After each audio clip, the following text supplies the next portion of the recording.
What's up, YouTube? Today, we're talking about going against the grain and thinking creatively. I was watching this documentary of a place in Nigeria. It's called the Makoko, and it's a land that is near Lagos, Nigeria. Lagos is, I think, like a very big city in Nigeria, very rich. But just outside of Lagos, there's this land that is extremely poor. And this place has been, I guess, neglected by their government for so many years. They don't have natural resources. The area is flooded, so the people live actually like on the water. They built these houses on stilts on top of the water. And you know, there's no real economy. The government doesn't really give them resources. So it's actually like a place that's pretty despairing if you look at it from outside in. No resources. People are having to barter for goods. There's no sewage, so people are going in the water, right? People are peeing and pooping in the water, literally. Kids have to go to school and have to go through this water. There's all these diseases and things of that sort. And I was watching this documentary, and initially my first reaction was like despair. It's like, damn, how are they living this way?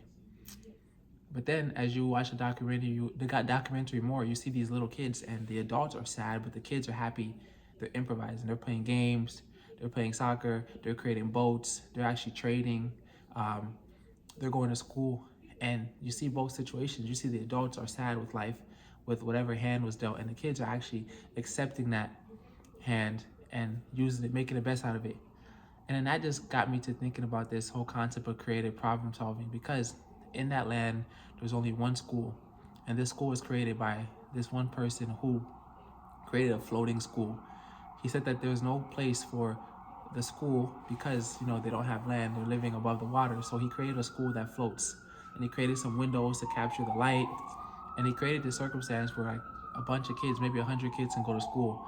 And I was just like, oh my God, the entrepreneur. And the entrepreneur is like a special type of person because they go against the grain, right? They're an innovative problem solver.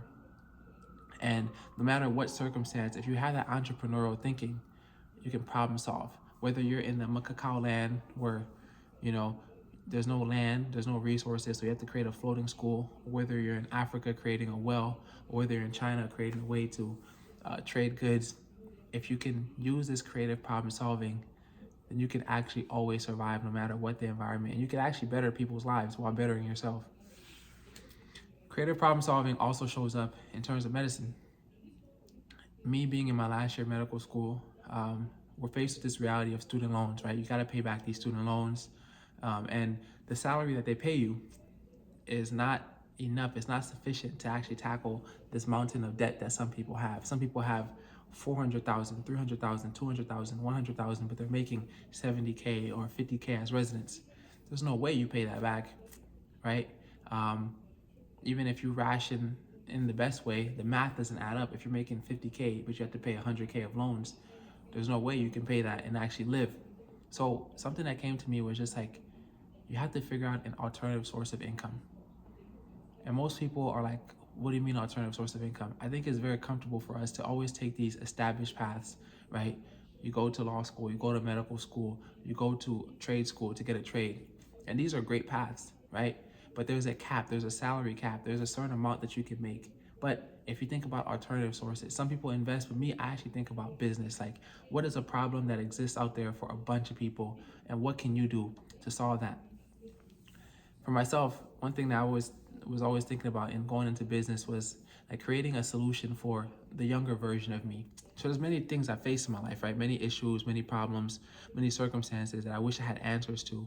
And when I got to the age where I figured out these answers, I created the solution, and I tried to give that to as many people that were once in my position. So creating a product for the younger version. And it's actually crazy because we all have $100,000 product in our mind, right? There's something that you are good at that no one else on the planet is good at, or there's something that you're above average at that you can that you can offer to a beginner. When I was in college, right, I learned how to cut hair on YouTube. I was like 2 or 3 months into cutting hair. I was average, I was mediocre. But my buddies needed a haircut and they didn't have the money to pay the barber. So I actually cut their hair because I was this much better than them at cutting their hair, right? So if they would have cut their own hair, they would have given themselves bald spots and patches. If they would have went to the barber, they couldn't have done that because they didn't have the money. So I was the other option. So I cut their hair, and I offered that product to them. Because I learned how to cut my own hair, I can now cut their hair. So I wasn't an expert. I wasn't top barber in Southern California, but I was just good enough. And there's this concept that in the land of the blind, right, the one-eyed man is king. So if everyone is blind, the person that at least has one eye is a person we go to tell us where the future is looking, right? So you don't have to be perfect to put out a product. You don't have to be perfect to be an entrepreneur. You don't have to know all the solutions. You don't have to have all the answers to be an entrepreneur, but you do have to be a creative problem solver. And I think that's been taken out of a lot of our lives, right? We're taught to go down these paths as kids. You're gonna be this, Johnny. You're gonna be this, Mike. Amber, you're gonna do this, without ever allowing us to actually do what we want to do. So creative problem solving is the name of the game. It helped the people in the Makoko in Nigeria. It'll help you if you're in medicine, you need to pay student loans. It'll help you create a business idea, a product, or something that'll help a bunch of people to actually earn income in an alternative way. And this goes back to also the difference between earning an income and generating an income. Earning an income is working a job. Working a job is perfect, right? There's nothing wrong with working a job, but you're not really generating an income. The entrepreneur generates income. The person that creates, I'll give an example. Elon Musk that creates the Tesla car, he actually generates an income because he takes natural materials, raw metals, and he formulates that into a car that we drive, right? Whereas a person that's going to the law firm is earning an income. He's doing great work defending his clients, but he's not creating something from scratch that can serve all of us. And I was told, if you want to be a millionaire, if you want to be a billionaire, right, you have to solve a solution. You have to solve a problem that 1 billion people have and charge $1. That's how you make $1 billion. If you charge a problem that 1 million people have and charge $1, that's how you make $1 million. In my case, I grew up in a few different eras, but one thing that was really notable for my development was living in Minnesota, St. Paul, Minnesota. And imagine a 5-year-old kid, big head, skinny neck, little shoulders, right? Only speaking French, showing up in America, showing up in St. Paul, Minnesota, the blistering cold, going to school in the inner city, not knowing the language, not knowing the social norms, not knowing how to conduct myself, right? Not really being able to communicate with anyone, and having to walk home to a rec center, having to be around all these different kids, and not having any solution, having a fear that what would I do if someone tried to beat me up or take my lunch? What would I do if someone passed out in front of me, or someone's heart stopped, or someone was choking in the lunchroom? What would I do? I had no solutions for this. Now that stayed in the back of my mind. Now when I became of age, right, I got to medical school, I graduated college, I realized that, man, a lot of kids are still dealing with that problem. So I created a company called Street Ready, which is an education company teaching you how to be a first responder, teaching you how to navigate any emergency, right? And this is what I wish I had as a kid, right? I wish I had all these resources and things as a kid. So we teach you how to de-escalate a situation, how to protect yourself if you're being abducted, if you're being taken somewhere, if you're being attacked on the floor, if you're being choked from behind, if you're being punched. And we teach you how to deal with medical emergencies. What do you do when someone passes out and no one knows what to do? What do you do when someone starts choking or someone has a seizure and their body's going like this and you're like, oh my God, you don't know what to do?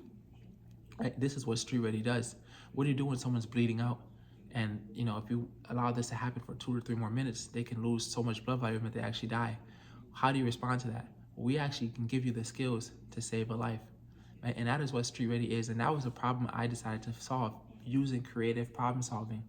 And you at home, there's something that you can do, right? There's a problem that you can solve using creative problem solving. So that's actually the name of the game. And that's something that I've been thinking about a lot. Going against the status quo, going against the norm, going against what we're told to do and told to believe. And in creating and in thinking about alternative sources of income, you're gonna have to learn a lot of meta skills. You're gonna have to learn how to talk in front of the camera. You're gonna have to actually pick up your cojones and talk in front of an audience. You're gonna learn how to sell, how to market to another person. You're gonna learn how to be responsible, how to take sales calls, how to create a product, how to draft it, how to test, right?